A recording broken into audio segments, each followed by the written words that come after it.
কয়লা পাচার কাণ্ডে ফের তৎপর সিবিআই।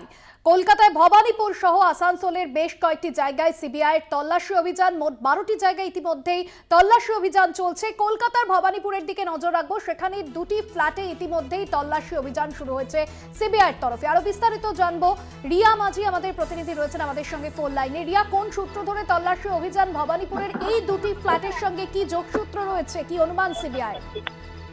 দেখো, তোমাকে জানিয়ে রাখবো যে কয়লা কাণ্ড নিয়ে ফের তৎপর সিবিআই এবং সিবিআই আজকে আসানসোল সহ একাধিক জায়গায় কিন্তু এই তল্লাশি অভিযান শুরু করেছে। একদম কাকভোর থেকে এই তল্লাশি অভিযান শুরু করেছে বলে এমনটাই সূত্র মারফত জানা যাচ্ছে। এবং তুমি যেমনটা বলছো যে কোন রেস ধরেই আজকে ভবানীপুরে, দেখো ভবানীপুরে যেখানে গেছেন সিবিআই কর্তারা মূলত 2 থেকে 3টি জায়গায় এই তল্লাশি অভিযান চালাচ্ছেন। সেখানে দেখা যাচ্ছে যে সিআইএসএফ কনস্টেবল শ্যামল সিং, যার নাম আগেও আমরা শুনেছি কয়লা পাচার কাণ্ডে, সেই শ্যামল সিং যিনি কিনা মিডিয়েটরের কাজ করতেন, কারণ অনুপ মাঝি ওরফে লালা এর সঙ্গেই কিন্তু হাত মিলিয়ে কাজ করতেন এই শ্যামল সিং।